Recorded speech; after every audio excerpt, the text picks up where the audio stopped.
going to go through the FCS leagues. I was an FCS coach for much of my career, and I did a short stint as a Division III coach. So I will touch on some D3 today. We got a big one. We had a big one. All right, here we go. Penn, Dartmouth, opening up the Ivy. Ooh, Dartmouth just took a tough loss to Sacred Heart, a Northeast Conference opponent. Sleep on the Northeast if you want. That's scholarship football. And some of those guys were teetering to the majors or mid-majors. Low mid-majors to majors. So they're scholarship players. Dartmouth is coming off a loss. Penn is coming off an in-state win, back-to-back wins. They're 2-0. Dartmouth is 1-1, and they're playing at Dartmouth. Great environment. It's a night game, Friday night under the lights. Last time we were Friday night under the lights, we got with that head. Yes, we did. But let's see if Penn can get it done again. I'm going Penn because, hey, I'm not a Penn man, but I do bleed a little bit of blue and red. So we going Penn at Dartmouth. Okay, let's keep it rolling. All right, now, I talked about Monmouth probably a few weeks ago. Monmouth is a traditional... they are your traditional team that's come from the lowest level of FCS, now playing at the highest level in FCS, which I consider to be the CAA. And so Monmouth being 2-2, they have Lehigh. That's a 30, 45-minute bus ride over the bridge to PA from New Jersey. Again, Lehigh's coming off another loss in the Ivy. I know they opened up, or Penn's opener was against them. Penn got it done. Monmouth being 2-2, but being in the CAA, they need to get this done in convincingly fashion. Though the Patriot League is scholarship as well, but the CAA is one of the toughest and competitive 1AA FCS conferences in the country. Point blank, touchdown. Okay, so now as we keep rolling, we got a Central Connecticut State, which I'm a coach alum of, against St. Francis, PA.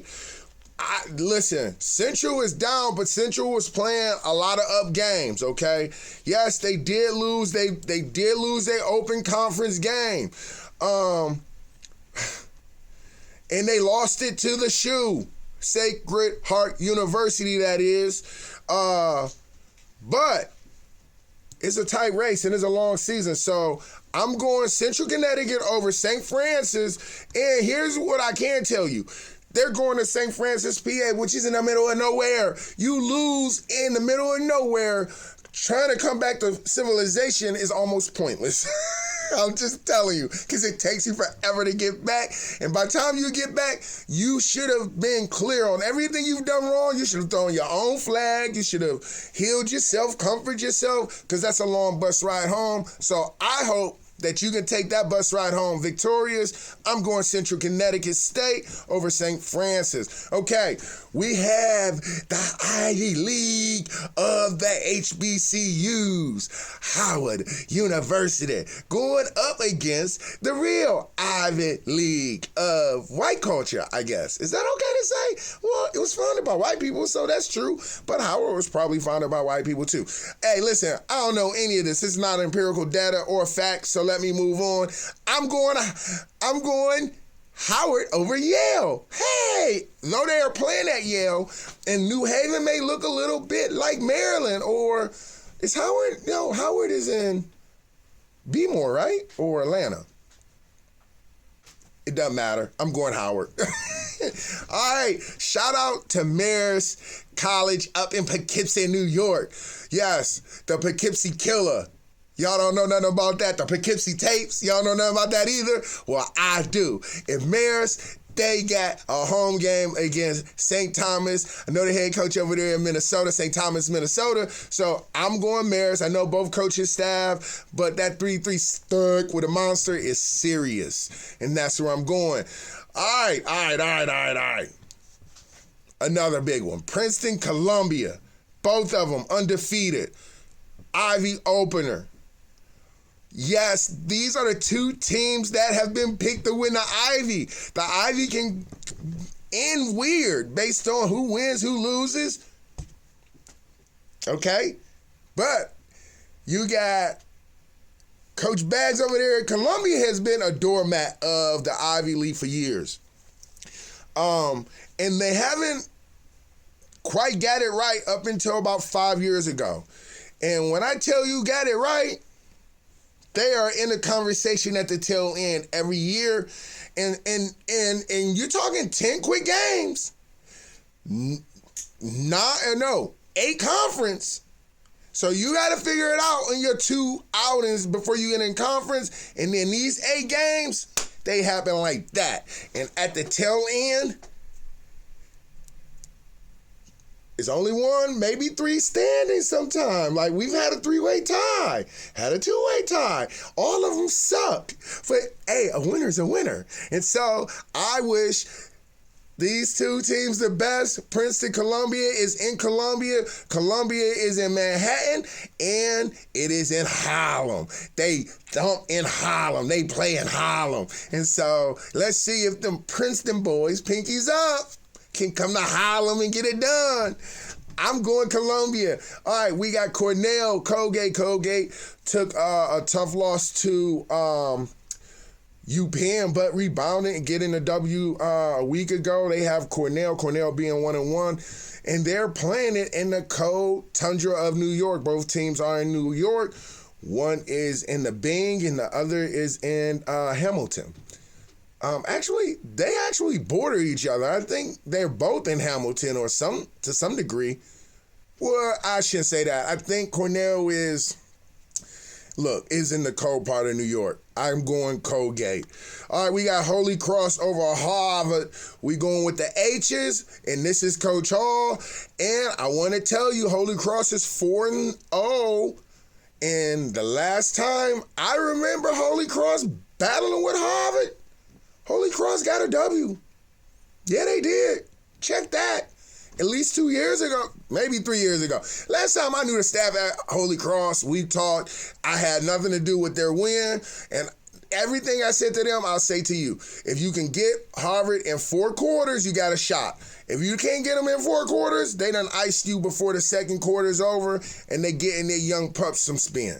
And so I imagine Holy Cross is pretty familiar. This is the Battle of Massachusetts, FCS level. Patriot League versus the Ivy.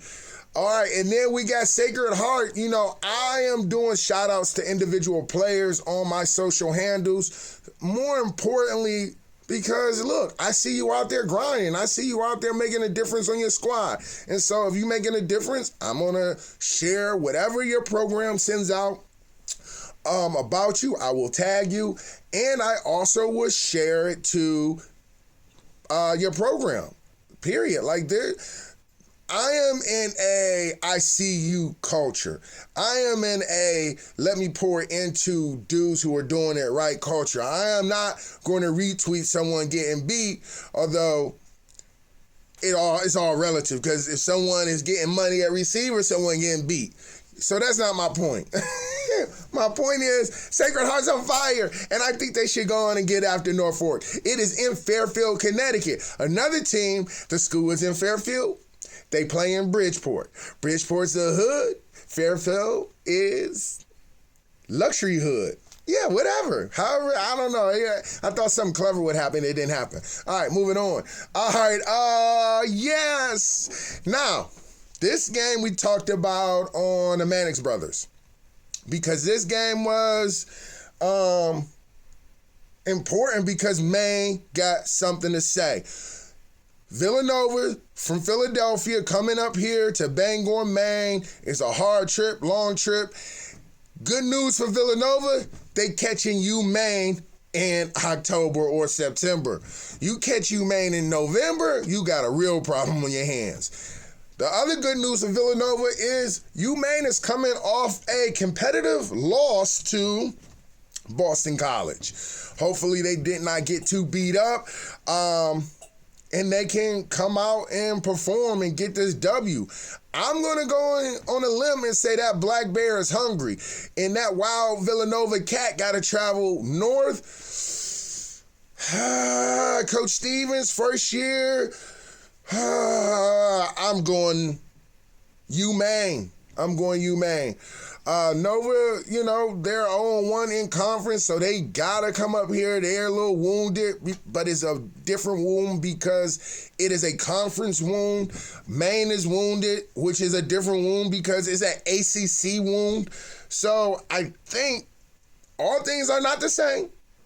And when I say, relatively speaking, to each of their opponent losses, I like Maine. All right, moving on. Fordham, another alum, coach alum of Fordham University. They have Georgetown coming over to the Boogie Down. Skiggy, diggity, diggity, Bronx. All right, okay, yep, and I'm going Fordham University. Bronx should get that done. The Bronx should get that done. Fordham University get that done. That quarterback is over there slinging it. And we will close out our last few games of FCS. Okay. In this game, I'm talking about for two reasons. Bill and Mary and Stony Brook. Okay, so Bill and Mary, which is William and Mary, they're 3-1, coming off an opening loss in their conference.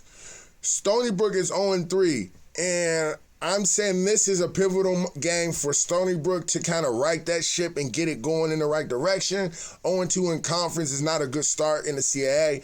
Coach Priori won, the head coach at Stony Brook, is a playoff season coach. He was a perennial championship coach in the NESCAC at Trinity. And so I'm always, and I love the Peoria family on top of that. They just good people. And for whatever it's worth, Coach London is good people too at William and Mary. I played with his son. And so I speak to the games that I'm vested in or connected to by one way or another person. Moving on, and that's really it. Wagner's playing Syracuse. I hate playing Syracuse when I was at Wagner. Wagner's 0-3. I hope they can come out of this healthy. But again, that's going to be a tough one to battle in.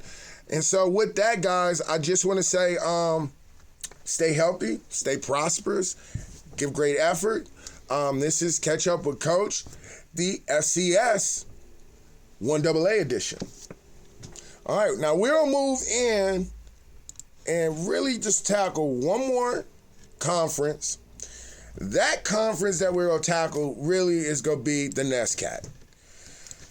I got clearance by my lawyer that I can talk NESCAC football. Now, because it's a delicate thing, it is a delicate thing. It is. It's just so delicate. And I don't know what to do. I hate that it's so delicate. I'm getting a little emotional thinking about it. Let me get a little sip of coffee. All right. So we go talk NESCAC football. So we go, NESCAC is NESCAC. New England Small Athletic Conference. Yes, I am in New England. Yes, I live in Maine. Yes, Maine got something to say. So now, why is this game important, Coach? Or why are we talking D3 football? Because I want to talk D3 football, and it's my show. And all the sponsors don't like D3 football, so what? It's my show. So, in that, we're going to talk about the first bout of the CBB. What does that mean, Coach? Well, that's coats. Excuse me. It's not a coat. It's really, I think it's a donkey. But I think they call it a coat. I think Saddle Up, the Kobe Coats, is a horse. Okay? Anyway, CBB. That is a coat, a bobcat, and a bear. That by school is Kobe, Bates, Bowdoin. Bowdoin and Kobe came out the gate beating their opponents. Okay, so, Coach, what's the big deal with one win? Well, because this league only plays 9 solid games. They don't play any out-of-conference games. They don't play any cross-conference games. There's no, what do they call it? I don't know. No pregame here. No foreplay. This is, hey, you should have taken care of all of that before you came in the door. You should be ready to go. I don't mind that, actually. I really don't. But here we go. First off, let's talk Kobe. Because the game that we're going to talk about, unfortunately, is the first CBB round 1 game. And unfortunately, Kobe is 1-1. And my fair Bobcats are 0-2. All right. I haven't been conflicted in games in a long time like this. Actually, I've been conflicted all year. Let's start there. But I haven't been conflicted in games for a full course of a year because after I play this game or I emotionally get over the game plan or this kid I recruited or this coach that I played with or coached with, I gotta win. My career and my livelihood is based on me being able to get over whatever emotional hurdle is going on in the process before or during the preparation of our game. I say that to say, one of my first captains, Coach Davis, is the defensive coordinator at Kobe. I coached him at Wagner College. He coached me at Wagner College, to be quite honest. If I think of it on a broader scale, that was my first time being a coordinator. That was the first time I think that he ever had a coach just cut him straight. Like, bro, you've been here longer than me. You play more games than I've seen on film of you being here, but you stay hurt. My job is to make sure you're not hurt and to make sure that I do right by you. That was the kind of conversation that we had. And for whatever it's worth, our defense soared to the top at number 1. He became the team captain. And we had a lot of fights. A lot of fights. Because he was my middle linebacker and I was a coordinator. So I explained to him back then, like, bro, you my quarterback. If me and you can't have words or you can't come to the sideline and say what you need to say, this is not an offense. We a defense. This is with passion, emotion, and volume. Offensively, there are glasses on. Okay, let us take a look here. We're going to call 26 power. So he would come to the sideline, coach. Stop all the coverage, go after him. All right. Talk to your DBs. I'm going to talk to the D-line and the linebacker. We had a great relationship. Fast forward, I become a head coach, and I hired him to be my defensive coordinator. Now, he goes out and beats a Williams. Shout out Coach Cosgrove, who is the head coach at Kobe. He goes out and beat Williams, holds Williams to 14 points, and then he goes up against a Trinity Rooster. I'll be. Shh. We're hunting this Trinity Rooster. They came up empty-handed, but I think they pushed Trinity further than I expected, and I think what Trinity expected. Losing in game 7-19. And so now, this is game 1 against Bates, who is 0-2. They have some dynamic players. We don't get into names just for the sake. My lawyer said I could not get into names. Now, that shit is hype. So we're going to follow instructions. Okay. All right, so to that point, Bates is 0-2. This is a night game. The NESCAC is not known for night games. And so this could open it up. If Bates can get this one done, which I want them to get this done. And because I have not beat Kobe, even when I was a head coach at Bates, I came up over against Kobe. I'm a little salty that they went in and they got not my defensive coordinator, my old defensive coordinator getting it done out there. If I had to be honest, I'm salty about it. And it's like salty and sweet peanut butter. I'm a peanut butter guy. It's like sweet and salty. I'm salty about it, but then again, it's kind of sweet. Then it's kind of salty. Then it's kind of sweet. I want the best for all parties, but that's not real because it has to be a winner and it has to be a loser. That's the way of competition, and that's the way of NESCAC football. We don't play no stinking thighs around here, man. This is not the NFL. So, Bates, go get it. Good luck. I wish y'all the best. If y'all get it done, now the CBB, first off, the CBB is a small little award inside the conference. Right now, Kobe, this is a huge game for the pursuit of the NESCAC. And this will also put a win on the shelf because they play Bowdoin at the end of the year.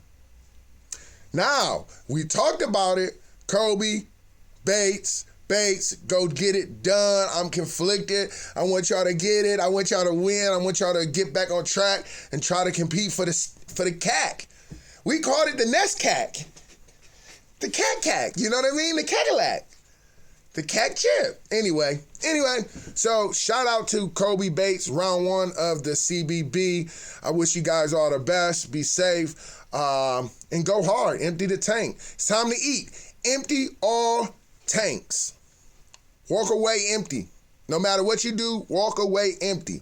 All right. That is NESCAC developing news. And as I close it out, the other game to keep an eye out for, I talked to you about it, and it was Bowdoin. And because Bowdoin is playing, let's see who they got. They beat, talk about irony. They beat Hamilton 41-13, week 1. Then they come back at Williams and lose to Williams 14-24, which was the score Williams lost to against Kobe. Now they're playing a 2-0 Middlebury. If they can beat the 2-0 Middlebury, hear me out. Tufts is 1-1. They beat Tufts. Now they have Bates. Now Bates can equal this whole thing out. If Bates gets this one tonight, Kobe has to be Bates for the CBB to be one of those games at the end, baby. I love photo finish. I love it. It's hard to win. It's hard to finish, but it is okay to win. And so I wish the CBB health, prosperity, and healthy competition. Because without that, no scores being taken. It's just for fun. So this is Catch Up with Coach, the Friday pregame. Happy birthday to Coach Hall. Thanks to everybody who shouted me out social, who've texted me, who've called me, and emailed me, and sent me even snail mail. Thank you to those who believe in snail mail. Snail mail is something special about snail mail. It means you put your effort in to write a note, to write an address, to lick and put the stamp on it. Thank you. I love you. And this is Catch Up with Coach. Until next time, peace. Mommy! Done.